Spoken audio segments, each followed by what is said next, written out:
사랑, 누군가를 깊이 연모하는 것. 교실에서 언제나 나는 한 여자아이를 눈으로 쫓는다. 사랑이란 대체 뭘까? 라는 고민을 하면서 사춘기를 보내는 고등학교 1학년 남학생 네지마 유카리는 같은 반 하구인 타카사키를 마음속에 품고 있습니다. 그럼 그냥 고백하면 되잖아 라고 생각할 수도 있지만 이 세계는 우리가 사는 세계와 조금 다른 세계선. 내일이 맞선이라 겁먹은 거겠지. 나는 맹세하겠어. 나는 사랑을 할 거야. 하지만 결혼은 절대 안 해. 사랑만 하고 결혼하기 싫다니 그게 무슨 소리일까요? 곧 오겠지? 정부 통지. 정부 통지. 그것이 오면 우리는 연애 금지 처분이 내려지고 나라가 정한 상대와 결혼해야 한다. 또 저출산이 큰 문제가 되자 일본 정부는 특단의 조치를 내놓았습니다. 어쩌면 가정불화와 이혼급증이 사회에 문제가 되는 게 아닐까? 차우셰스크도 아니고 이혼을 못하게 할 수는 없고 전국의 과학자들을 모두 모아서 가정불화를 줄일 수 있는 방법을 찾아내죠. 그것은 바로 유전자 분석을 통해서 최적의 상대와 매칭해주는 국가주도 중매. 이렇게 태어난 아이들은 유전적으로도 우월하며 통칭 연고법을 통해서 만난 커플들은 싸우는 일도 없이 금방 사랑에 빠져버린다고 하네요. 이럴수가. 이런 국가주도 최면 어플이 가능하다니.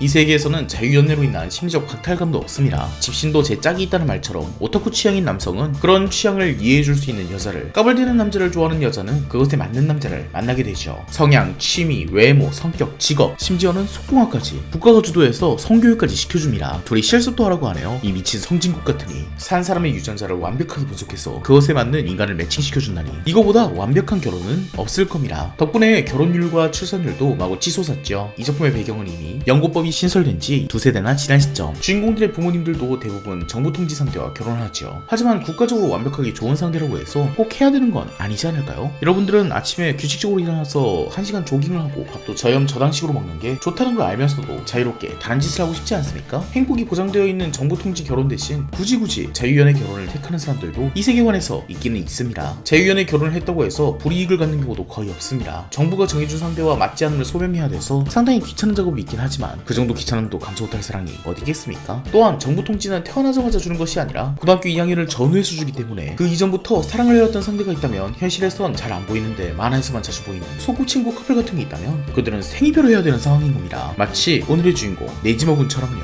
네지마 군은 타카사키 양을 쭉 짝사랑해왔어요. 초등학교 시절 지우개를 주워줬던 것을 제외하면 대화를 나눠본 것도 제대로 기억이 나지 않을 정도로 언제부터 짝사랑했는지도 기억하지 못합니다. 어릴 때부터 그냥 왠지 타카사키에게 끌렸죠. 그만큼 정부 통지라는 시스템에 부정적입니다. 사실 학창시절에 이 시스템에 불만이 없는 사람은 거의 없다고 봐도 무방하죠. 학교 가는 것조차 교복이란 죄수복을 입고 졸업이란 속방을 기다린다 라고 생각하는 학창시절에 국가가 정해준 상대와 평생 살아야 된다? 이것은 정말 받아들이기 어려울 거예요. 하지만 타카사키에게 변변한 고백도 해본 적이 없는 주인공. 언제 타카사키에게 정부 통지가 올지 몰라 라는 생각으로 큰맘 먹고 고백을 하기로 합니다. 두 사람이 함께 졸업한 초등학교 뒤편에서 네지마는 타카사키를 기다리고 항상 눈으로 줬던 여자아이가 눈앞에 있는데도 말이 잘 안 나왔다. 좋아한다는 마음은 왜 이렇게 방해만 되는 거지? 하지만 마음을 다잡고 고백을 하는 네지마. 그 고백을 들은 타카사키는 눈물을 터뜨립니다. 이럴 수가. 내가 좋아한다는 사실이 상처가 되었나봐요. 화들짝 놀라서 이런저런 변명하는 그에게 타카사키는 자기 품에서 반으로 잘린 지우개 조각을 내밉니다. 이 아이를 좋아하길 잘했어. 보기만 해도 가슴이 뜨거워지는 장면이군요. 가슴이 뜨거워지면 몸도 뜨거워지는 법. 타카사키가 네지마에게 키스를 제안하고,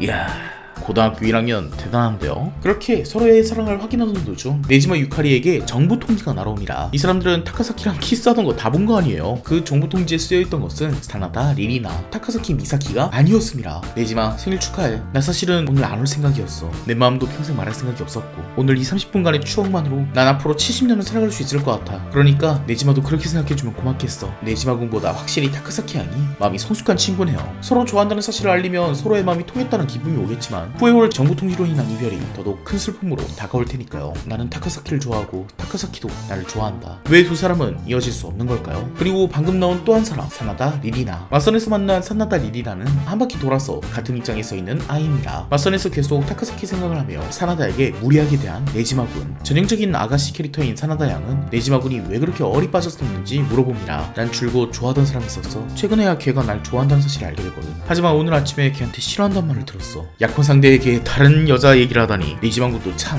최악이네요. 하지만 오히려 사나다 양은 이 얘기에 더 흥미가 있어 보입니다. 대체 좋아한다는 게 뭐야? 사나다 양은 오늘의 행사도 나라가 나오라고 해서 나왔을 뿐 자기는 사랑을 겪어본 적이 없지만 문명의 빨간 실처럼 애절하고 절절한 사랑이기에 굉장히 흥미가 있는 아이입니다. 그리고 이렇게 전개되면 예상이 되시겠죠. 사나다 양은 자신의 약혼 상대인 네지마군이 사랑하는 타카사키와 이어지게 해주기 위해서 전력으로 서포트를 하기로 합니다. 화끈한 포지션 변경. 하지만 네지마가 짝사랑하는 타카사키는 왠지 네지마군의 친구인 엄청나게 잘생긴 이사카 군에게 관심이 있는 것처럼 보이는데 국가가 주도하는 결혼 시스템 속에서 사랑이 무엇인가를 알기 위해 발버둥치는 학생들의 얽히고 설킨 러브스토리 13권짜리 만화 사랑과 거짓말의 서두였습니다.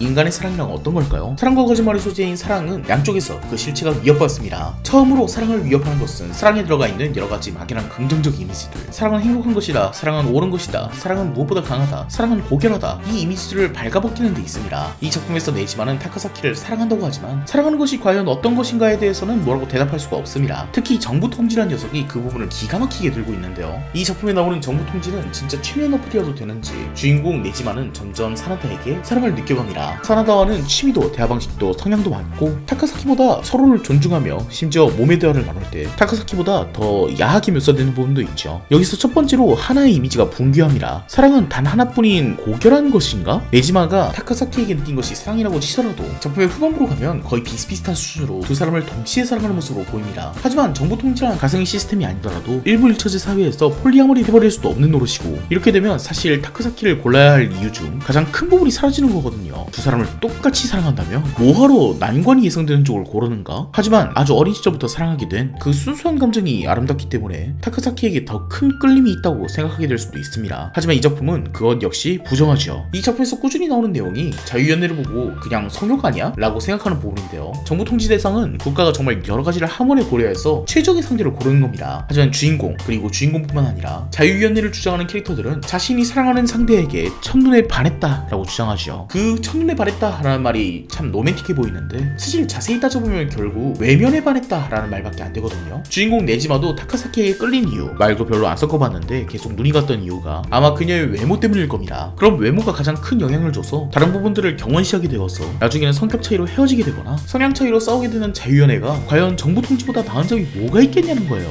말을 예쁘게 자유연애라고 해서 그렇지 결국 외모에 끌린다 라는 말과 크게 다르지 않은 거니까 이 작품은 그 부분을 꽤나 도발적으로 발가벗긴 한데요. 아까 주인공에게 정부 통치를 전해주던 이 연인이 네지마가 타카사키와 만나기 위해서 별짓을 다 하는 걸 보고 그의 말에 공감해주는 척 패밀리 레스토랑에서 얘기를 나누다가 뭔가 분위기를 잡더니 화장실로 끌고 가서는 이러쿵 저러쿵을 하더니 네지는 어때? 좋아하는 아이와 이러고 싶어? 소중한 첫사랑인 그 아이와만 이런 일을 하고 싶어? 네지마는 아무 말도 하지 못하지만 다른 방법으로 대답해버린 것 같군요. 그녀는 경멸한 표정으로 이렇게 말합니다. 이것 봐, 누구든 상관없었잖아. 누구든 좋다 할 말이지 정부 통치 상대로 결정해. 상대는 좋은 아이고 예쁘고 널 소중하게 생각해주고 있어. 우연한 만남과 착각과 성욕으로 성립됐을 뿐인 이해관계 거기에 사랑이란 예쁜 이름을 붙이니까 본질을 알기 어려워지는 거야. 물론 저 상황이면 단호하게 거절하긴 어렵겠지만 이 파트 아니 이 작품 전체에서 말하고 있는 주제의식을 알 수 있습니다. 사랑도 기껏해야 욕망 아닌가? 사랑은 거짓말. 그럼 이 전제를 따라서 사고 흐름을 따라가 봅시다. 사랑이 결국 욕망에 불과한 허울 좋은 거짓말이라면 한순간의 욕망에 이끌리는 것 뿐이라면 이 작품에선 다른 방향으로 공격이 들어오는데요. 사랑이라는 거짓말로 인해서 얼마나 많은 현실적인 피해가 오는가에 대한 거죠. 사랑이 고결한 무언가라고 생각하는 헤게모니 덕에 우리 사회는 다른 사랑을 이해하지 못할 수도 있습니다. 작품의 1권부터 복선이 나오기 때문에 큰 스포는 아니라고 생각하긴 하지만 아까 말했던 이키멘 치코는 사실 게임이라 타카사키랑 주인공을 놓고 기싸움하는 것을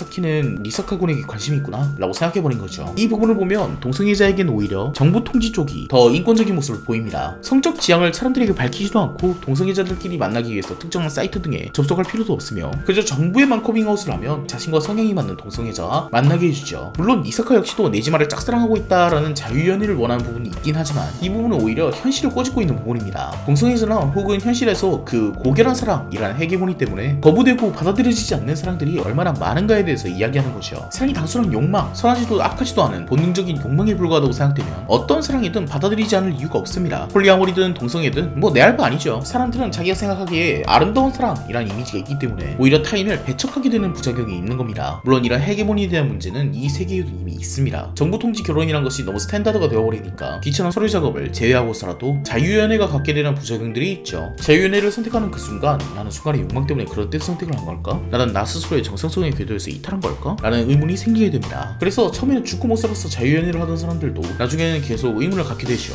이 사람보다 분명히 더 잘 맞는 사람이 있었을 텐데 내 남편이 하는 행동 하나하나가 마음에 안 들 때마다 그때 포기했던 정상성이 자꾸 떠오르는 겁니다. 그러니까 오히려 자유연애는 더더욱 가정불화로 이어지는 모습이 보이죠. 결혼이라고 하면 이세도 사실 염두에 두게 됩니다. 사실 부부 간의 이혼이야? 뭐 있을 수도 있지만 부모 입장에서 자녀가 잘못될까봐 느끼는 불안감에 비하겠습니까? 사랑과 거짓말에서 초반에도 나왔다시피 정부 통치로 결혼한 커플의 자녀들은 유전자적으로도 합이 맞기 때문에 자유연애로 만들어진 아이들보다 더 튼튼하고 건강하다고 합니다. 만약 자유연애를 해서 생긴 아이가 잔면치레가 있다거나 조금 발달이 늦다면 부모는 끊임없이 죄책감을 품고 살겠죠. 나의 욕망으로 인해서 아프게 태어나게 해서 미안하다고요. 이렇게 생각하면 국가가 사랑을 통제하려고 하는 것도 이해가 됩니다. 사랑이 단순한 욕망에 불과하다면 심지어 국가가 더 나은 길을 제안함에도 불구하고 굳이 일탈을 하고 싶을 정도로 설득력이 강한 욕망이라면 이 비현실적인 설정을 보고 현실을 떠올리게 되는 부분들이 있죠. 우리 사회에서 생겨나는 패배주의는 자유연애의 폐해일 수도 있지 않을까요? 우린 사랑이라는 욕망을 제한하지 않기 때문에, 아니 일부일처제로 애매하게 제한하기 때문에 모두가 욕망하는 대상은 그림의 떡이고 늘 자신이 패배자라고 인지하고 사는 게 아닐까요? 차은우, 카리나와 결혼한 사람이 아니라면 무조건 패배자처럼 느껴지는 게 아닐까요? 욕망은 그것을 충족시켰을 때만 행복을 줍니다. 그렇다면 그것을 충족시키기 위해서 국가가 조절할 필요가 있는 것은 아닐까요? 이럴 수가. 이렇게 생각하면 생각할수록 이 만화에서 나오는 국가 통치 제도라는 것이 뭐가 나쁜지 반박할 수 없게 되고 있어요. 물론 식욕이나 수면욕 같은 욕구를 국가가 제어하고 있지는 않죠. 하지만 더 좋은 식사, 더 좋은 수면을 제한하는 역할은 보건복지부에서 이미 하고 있지 않나요? 사랑보다 더 좋은 사랑을 국가에서 제한하는 것이 정말 이상한 일이라고 할 수 있을까요? 자, 1번을 전제로 2번의 전제를 이끌어냈고 2번의 전제를 기반으로 드디어 얘기할 때가 온 겁니다. 그럼 사랑은 단순한 욕망에 불과하고 그 욕망을 국가가 조금 더 잘 제어해준다면 우리는 굳이 그거가 배치된 선택을 할 자유를 가져야 할 필요가 있을까요? 이 작품에서 정부 통치 결혼은 단 한 번도 나쁘게 묘사된 적이 없었음을 알아주셨으면 합니다. 그러니까 적어도 이 작품의 대전제는 정부 통치는 무결하고 완벽한 대안이라는 거예요. 하지만 우리는 그럼에도 불구하고 나쁜 것을 선택하기도 합니다. 공부 열심히 하고 아침 일찍 일어나서 저염저당식으로 먹고 부지런하게 일하면 우리는 더 건전하고 행복하게 살 수 있었겠지만 우리는 순간의 유혹에 못 이겨서 술, 담배하고 짜고 달게 먹고 공부도 일도 안 하고 늦게 자고 순간의 욕망에 따라서 아무렇게나 살고 있잖아요. 이렇게 보면 자유라는 것은 순간의 욕망에 대한 합리화처럼 보이기도 합니다. 명백히 장기적으로 좋은 대안이 있음에도 불구하고 지금까지의 미스디렉션으로 인해서 그 방향으로 길이 들어서 그 선택을 계속 유지하게 되는 거죠. 마약 같은 것에 비교해도 좋겠군요. 사랑이라는 욕망도 어쩌면 그것에 비견될 정도로 강력하게 우리의 인생을 망가뜨리는 건 아닐까요? 비혼주의자들 사이에서 유명한 말이 있습니다. 비혼해서 죽은 사람은 없지만 결혼해서 죽은 사람은 있다고. 그렇게 생각하면 우리는 순간의 욕망, 즉 사랑에 이끌려서 행복한 길에서 빠져나오는 그런 선택을 할 필요가 없는 거겠죠. 실제로 현실에서도 왕왕 있는 일이기도 하고요. 사랑을 빙자한 불행? 작품 소재로도 흔히 쓰이죠. 그런 불행을 한순간에 제어할 수 있는 것이 바로 정부 통치 시스템인 겁니다. 하지만 이렇게 차갑게 논리로 압살 당했다고 해도 사실 인간의 직관과 좀 반하죠. 진짜 완벽하게 미래를 예측하는 닥터 스트레인지가 와서 지금 내 아내와 헤어지고 다른 여자를 만나야 너가 더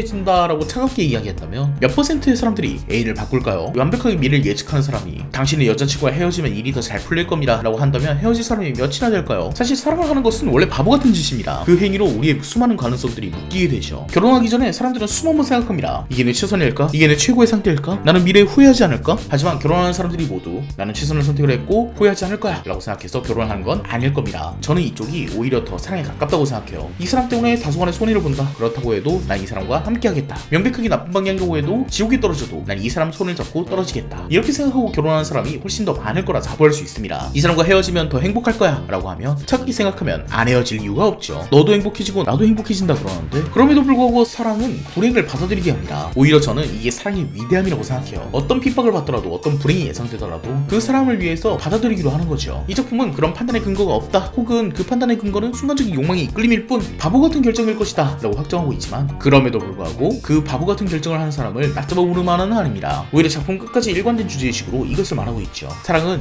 이득이나 손해 따위를 계산하면서 하는 게 아니고 그냥 내가 지금 하고 싶은 것을 하는 거다. 사랑은 누군가를 위해서 하는 게 아니라 나를 위해 하는 거라며 그 결과물이 나에게 이득이든 손해든 상관없이 순간의 감정이 휩쓸려서 이리저리 표류하는 겁니다. 저는 이렇게 박살나고 표류하고 고통받을지라도 어리석은 선택을 해버리고 마는 사랑을 하는 인간을 사랑합니다.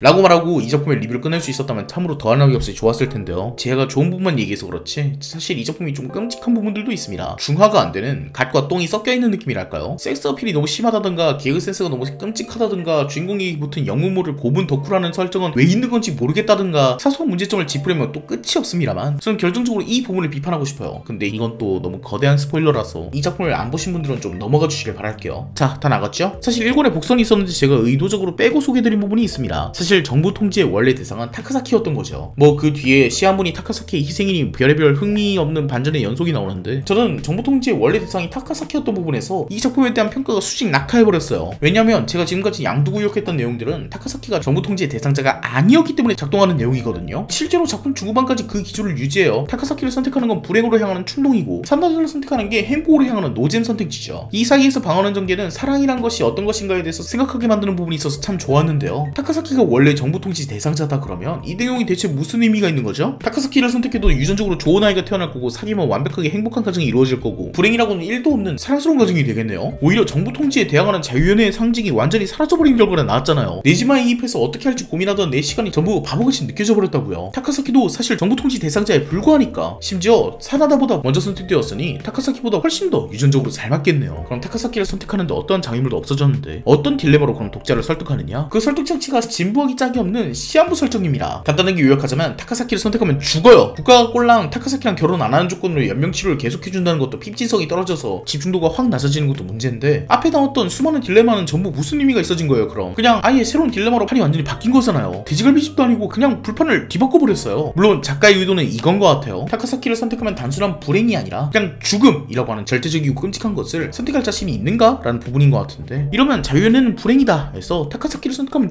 죽는다로 흐름 자체는 비슷하게 대치된 것처럼 보이죠. 하지만 이러면 새로운 주제의식이 끼어들어 버려요. 타카사키는 주인공이 선택받지 못하면 독서 공방을 해야 되는 입장이 되거든요. 나를 위해서 희생하겠다는 이 여자를 버려도 되는 거냐? 이 딜레마가 끼어들면서 주제의식이 확 흐려져 버리잖아요. 이제 사랑이 무엇인가 따위는 중요하지도 않게 되었어요. 나를 지금까지 연명하게 해준 타카사키를 위해서 내 남은 여생을 바칠 수 있느냐가 되어버렸다고요. 그래서 작품에서 나름 더블 히로인인 사나다의 비중도 아무런 의미가 없는 캐릭터가 되었죠. 딜레마에서 사나다의 역할은 아무런 의미가 없으니까. 그래놓고 마지막에 결말을 작가가 제대로 짓지 못해서 그냥 더블 엔딩 내버린 것도 너무나 짜칩니다. 성별 모나리자인 너에게보다 더 짜쳐요. 적어도 성별 모나리자인 너에게는 성별 선택의 딜레마를 꾸준히 유지하면서 작품이 진전된 반면에 사랑과 거짓말은 딜레마의 판이 바뀌고 한 히로인이 들러리로 전락해버렸음에도 불구하고 들러리 히로인 편을 억지로 내준 분위기가 강하거든요. 차라리 타카사키 엔딩만 있었다면 아, 이 엔딩으로 끌고 가기 위해서 억지를 좀 부렸구나, 무리수를 좀 뒀구나, 그래? 뭐 하지만 전개가 좋았으니까 괜찮아 라고 넘어갈 수 있었을 부분인 것 같은데 그렇게 억지로 타카사키에게 비중을 밀어줘 놓고는 내용 차이도 거의 없는 사나다 편을 따로 내준 부분에서 작가가 미움받을 용기가 하나도 없는데 반전 욕심은 많은 사람이구나 라고 생각했습니다. 반전이란 것은 작품에서 등장하면 무조건 몇 %의 안티가 생기기 마련인데 하지만 초반 부분의 딜레마가 매력적이었던 작품이라서 후반부에 이렇게 한 게 너무나도 아쉬웠어요.